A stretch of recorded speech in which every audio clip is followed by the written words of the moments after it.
I used to compare myself the whole time with other singers. And then I decided to come out of Brazil, something that nobody was doing.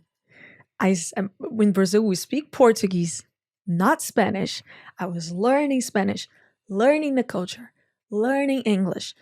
So why I was comparing myself to people outside or to people in Brazil they were not even leaving Brazil. I was putting effort in something that, of course, I would need to step a little bit behind, leave Brazil a little bit. So of course I cannot compare with the people in Brazil because they are putting 100% of the time. I'm putting 50 because the other 50 I'm here studying, learning other things.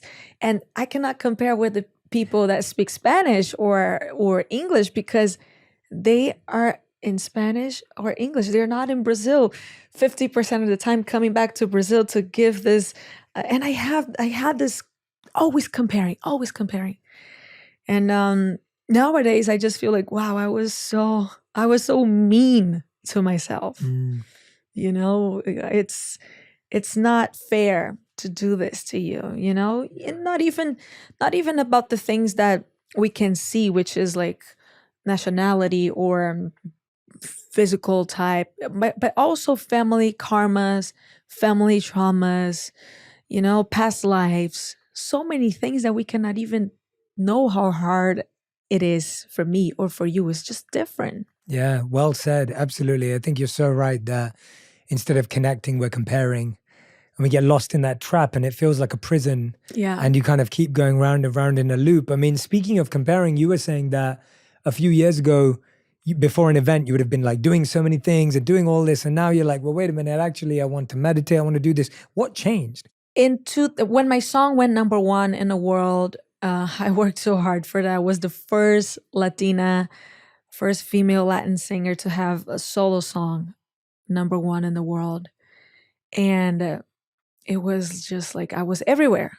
Everyone was listening to the song. Everyone was dancing to it. And then I got sick. I got super sick. And usually when I talk about that, people go like, but what was it? What? And we don't know. I just couldn't walk upstairs in my house. I was super tired. I wasn't strong. I couldn't breathe well. It was so many things. And then my bladder had issues. And then I did a blood test and it was like a lot of cancer indicators. It was just a lot of things that was at the same time nothing, but it was so crazy. And then I tried everything. I stayed in the hospital for so many months and just seeing all this success, and I was not happy at all.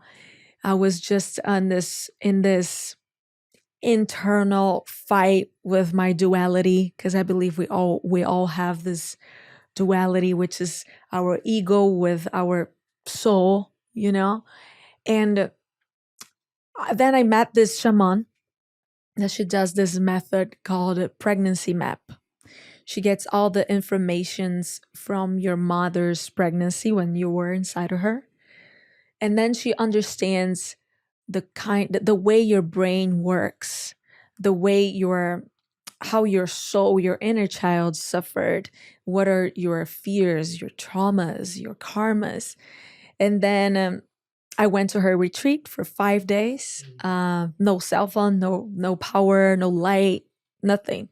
Just nature, a lot of therapy, a lot of crystals, a lot of like rituals that are actually like meditation 3 times a day. And then to eat, we wouldn't eat with knife and fork. It was with the hands to feel what we were eating, the food that was planted there. And we could be part of it, thinking about how this food was done, the whole process until it gets to our mouths and everything. So I was there.